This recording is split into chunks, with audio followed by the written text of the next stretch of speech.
Hi you guys, my name is Cherita. Welcome to my channel.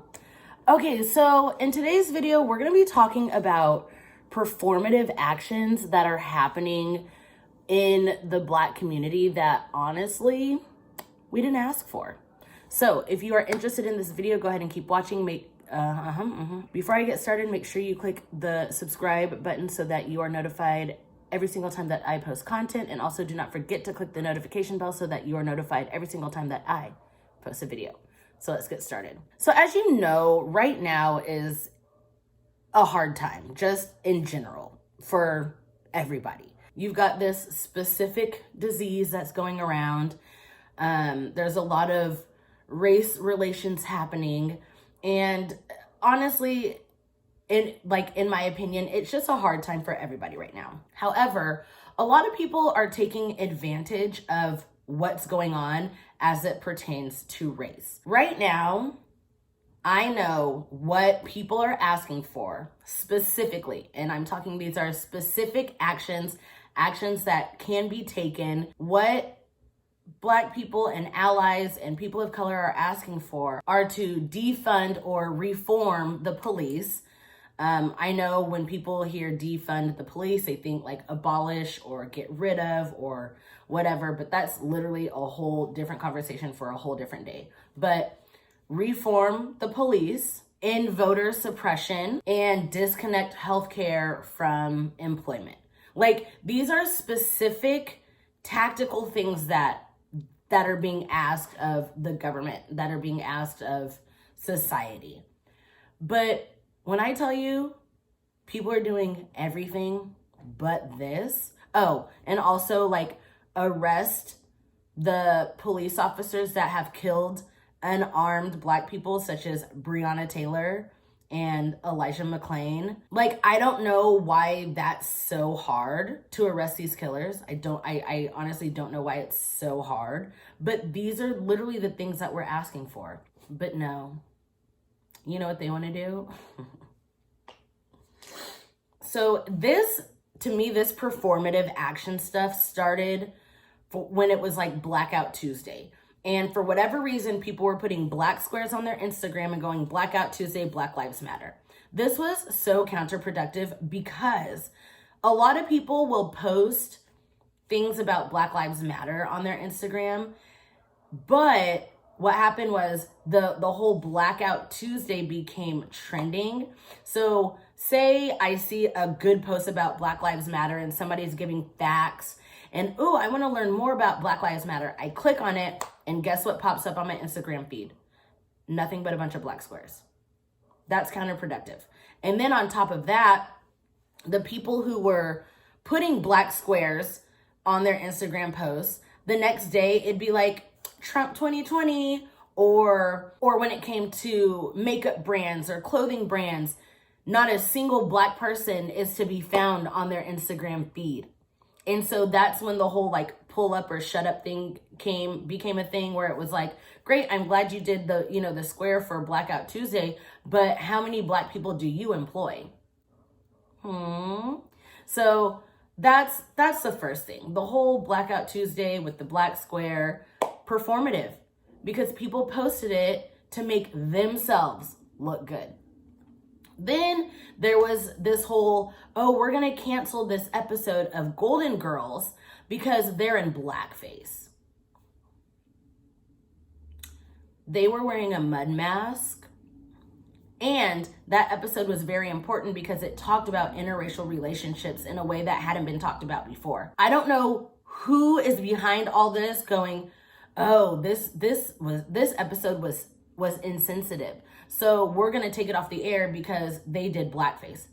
No, they didn't. They did not do blackface. Then they want to talk about no more Aunt Jemima. Now that one I kind of understand, but the family itself was like, no, we want those royalties. I know why Aunt Jemima is like controversial, but nobody asked that because now they're like, oh, now we got to get rid of Uncle Ben's. Now we got to get rid of this. Now we have to get rid of that. I understand the root of certain things, but if we cancel Aunt Jemima and this Black family no longer gets those royalties, performative. You're taking away money from a Black family. My all-time favorite one. We're no longer gonna call it the master bedroom.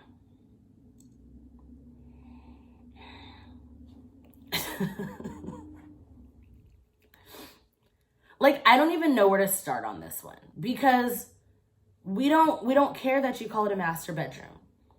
We want police reform.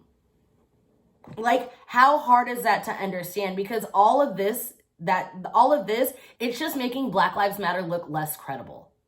Because then you get people going, see, they're just being sensitive. See, they don't know, they don't want to talk about the real problems. I mean, all this is doing is just criticizing, gaslighting, and just making Black Lives Matter look less legitimate or credible. And it's exhausting. It's so exhausting. And the master bedroom one, like, honestly, at this point, it's like they're making a mockery of like what Black Lives Matter is. And they're not taking what Black Lives Matter is serious, and they're ignoring the legitimate concerns that we have. Then you've got the good old Black national anthem that they're gonna play at the beginning of NFL games. Now, here's the thing. What people don't understand is that the Black national anthem has been around for a long periodically time. However, and it's part of Black history. It's been part of Black history. The reason why there was a Black national anthem is because the original national anthem excluded Black people, just like the 4th of July. Oh, we're free. Who's free? Because in 1776, Black people were not free. So it's the same thing. But the Black national anthem is part of history that unfortunately has been erased. And I'm not saying that they shouldn't play the Black national anthem, but for all of a sudden you to go, okay, we get it.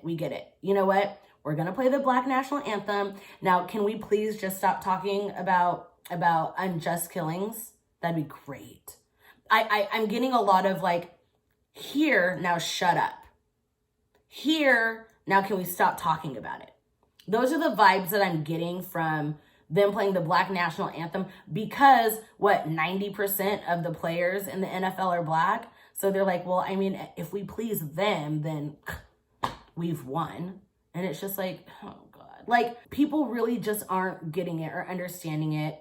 And the only thing that we want is equality. And I've seen a lot of people going, you're like, people are lucky that we want just equality and not revenge. All we're asking for is, can we just be treated the same? Can everybody else be held accountable to the same standard? Like, that would be amazing. I know a lot of people will say or think that removing racist statues is performative, but I think it's necessary. And a lot of people will be like, oh, well, you're just erasing history. Actually, if anybody's history has been erased, it's Black history.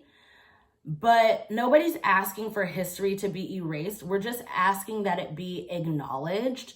But it doesn't have to be glorified. We don't have to have these statues. And those statues can go into museums.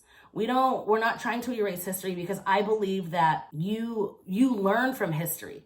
But what we or America or society has learned from history is that we don't learn from history, because we don't like to talk about the bad things that happen. We don't like to talk about the oppression.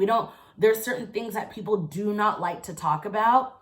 And we're going to go with like the whole like Confederate, because now it's like Confederacy was based on racism, period. And the whole thing is like, well, if it wasn't based off of racism, because the Confederates, like, they lost, how come the Unions don't have statues? Because those are the true heroes. So what we're doing is we're taking down these statues of what was still considered and still is considered racism. Like, that's where it's deep. It's rooted in racism. Period. Hello, editing Cherita here. Now, I do understand that there are Union statues in the world. I get that. But what people don't understand is what the Confederates were fighting for, and that was like the moral integrity of slavery, which I don't see any moral integrity of slavery, especially when it was solely based off of your skin color.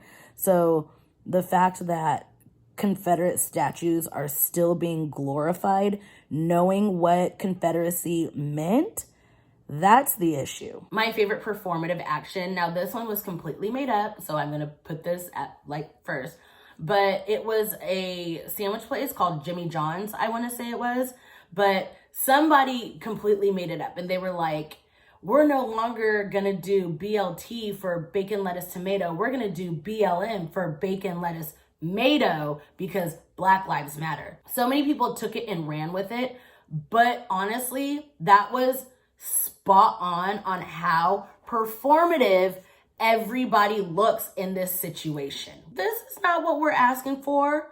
People can scream and shout Black Lives Matter all they want. People will scream and shout Black Lives Matter, and then in the next breath, call a black person a thug, or call a black person the N-word, or give some negative stereotype about a person of color. Just because you say Black Lives Matter doesn't mean anything. It's your actions. Words literally mean nothing. I can tweet whatever I want to tweet, but it doesn't make it true. It doesn't make those my values and my morals. I just think a lot of these performative actions are used to make social movements' demands seem ridiculous or not credible. And so I'm just sick. I'm over the performative actions. I am. Your favorite influencers are doing it. Your favorite celebrities are doing it. Your family members are doing it. Everybody is doing it. And it is tiring. Stop with the performative actions. If you're an ally, cool. If you're not an ally, move on. If you're working towards being an ally, keep going. Please keep going. But if you have Black Lives Matter or a black square on your Instagram, but you're still out here actively supporting racists, don't want to hear it. I don't want to hear it. So long story short, stop the performative BS, arrest Breonna Taylor and Elijah McClain's killers, and just stop killing unarmed Black people. That'd be fantastic. And hold police accountable. That is my video for today. Let me know how you guys feel about performative allyship down below in the comments. And a reminder, you cannot support Black Lives Matter and Jeffree Star at the same time. Don't forget to link up with me on my social media. All of that information will be down below in the description box. And until my next video, I'll see you guys later. Bye.